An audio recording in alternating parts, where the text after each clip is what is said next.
Okay. Good morning, everyone. Bonjour tout le monde. Welcome to Kananaskis and the 2025 G7 Leaders Summit. I'm pleased all leaders are here, honored by your presence. In my home province, Alberta, in the heart of the Canadian Rockies, I'd note that we are also meeting on Treaty 7 territory. These are the traditional lands of the Blackfoot Confederacy, the Stoney Nakoda Nations, and the Tsuut'ina First Nations. And we're gathering at one of those turning points in history. I think we all recognize that turning point where the world looks to this table for leadership.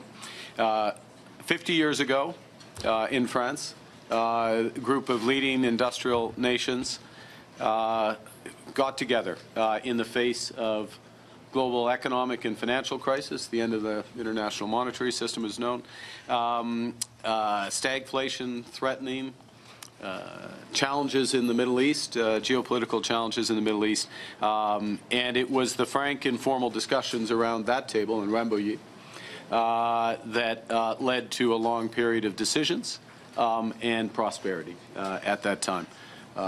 Alors, nous avons de la chance d'avoir le doyen du G7 avec Monsieur le Président maintenant. And then following the fall of the Berlin Wall, the G7 gathered to integrate those countries that had been behind the Iron Curtain of communism and to accelerate the flow of capital and trade to the developing world. 23 years ago, the G7 met here in Kananaskis. We were just talking about it. And that was when the world was still reeling from the aftershocks of 9/11, another turning point in history. And amongst the many decisions taken were control of the spread of weapons of mass destruction, a subject that we'll be coming back to. So as I said, we're meeting at one of those hinge moments, those turning points in history. The world's more divided and dangerous. Hostile states and terrorists have expanded their capabilities and their reach, threatening global security in our local communities. Global commerce, energy systems, even intelligence are all being rewired.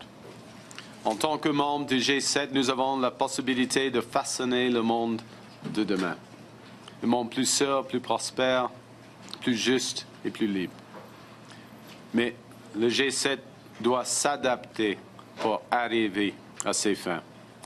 Nostalgia isn't a strategy. We have to change with the times and to build a better world. And some of you, such as you, Mr. President, have anticipated these massive changes and are taking bold measures to address them. All of us around this table are reinforcing our militaries and security services for the new world. But we all know that there can be no security without economic prosperity, and no prosperity without resilience. And in a world where shocks flow across the borders, that resilience comes from cooperation that starts around this table. Cooperation that can lead to a new era of prosperity, energy security and critical minerals, artificial intelligence, quantum, combating human smuggling, and transnational repression. So we will have open, frank discussions over the course of the next 2 days. We might not agree on absolutely every issue, but where we will cooperate, we will make an enormous difference for our citizens and for the world, and bring the next era of prosperity, I hope, to the benefit of those we serve. Avec tout cela, merci beaucoup aux membres de media. Thank you, colleagues. We have some work to do, which we'll begin in a moment. Thank you very much.